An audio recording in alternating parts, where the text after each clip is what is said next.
anxious all the time. You wake up in the middle of the night and worry about things. Maybe you're going through a particularly rough time in your life, and so you're hypersensitive. I've never been surprised as a clinician that people were anxious. Maybe you're physiologically ill and less resilient than you should be. Maybe you're not eating enough. One thing I would recommend to begin with is to make sure that you just try this. I know it's surprising advice. Try to eat a big breakfast for like 2 weeks. See what happens. See if that drives the worry down. Now, then the next thing I would ask, when does it happen? Like, are these dreams? Are these thoughts before you go to bed? Do you wake up in the middle of the night with these visions running through your head? One of the things you can do that's counterproductive is take one of those fantasies that's torturing you and that you're suppressing, because you will be suppressing it, and let it play itself out. You see, what's happening is that the parts of your mind, the parts of your brain, the parts of your psyche that are alarm systems, so that's the anxiety systems, they're trying to think something through, and they're using fantasy to think it through. This is actually a form of thought that's torturing you, because it's reasonable for the parts of your brain that are on the outlook for negative occurrences to think, well, what if? That's what thinking is. And sometimes you think positively, what if? And sometimes you think negatively. And well, you're in all likelihood doing everything you can to escape from these thoughts when they make themselves manifest.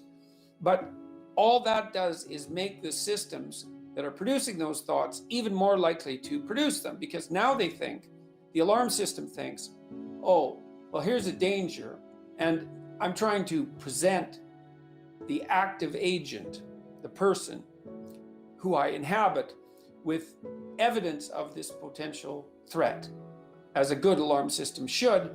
And it turns out that they're so afraid of the message that I'm delivering that they won't even listen to it. Therefore, the situation must be much more dire than I supposed.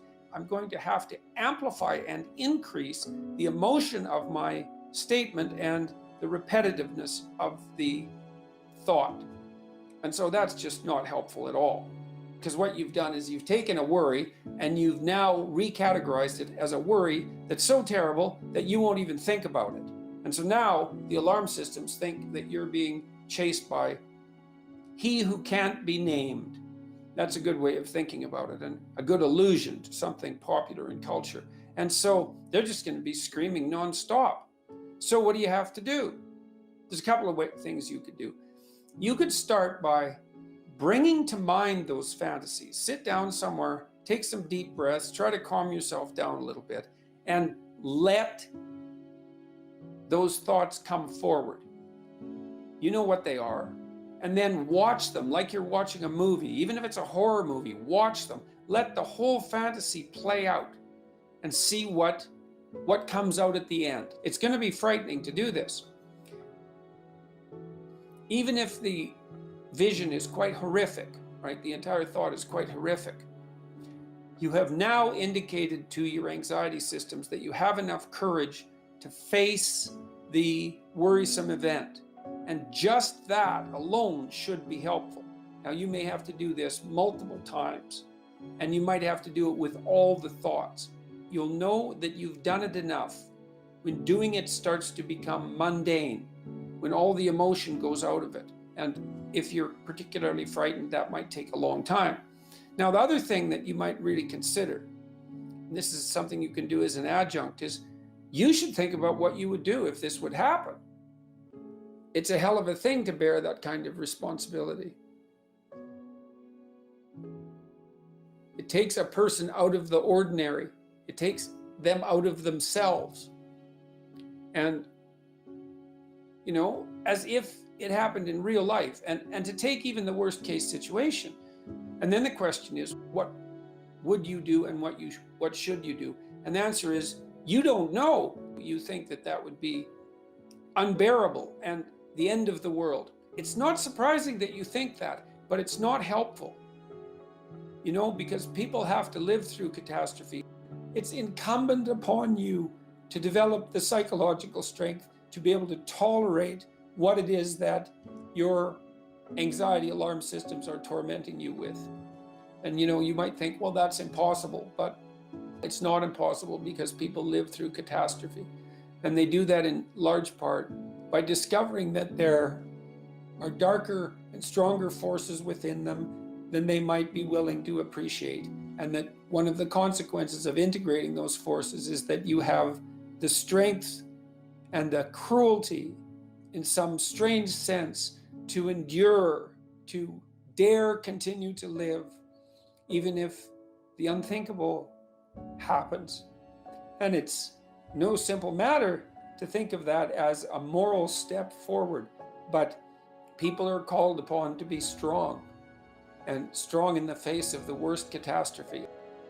Your psyche is tormenting you with precisely that. It won't let you go.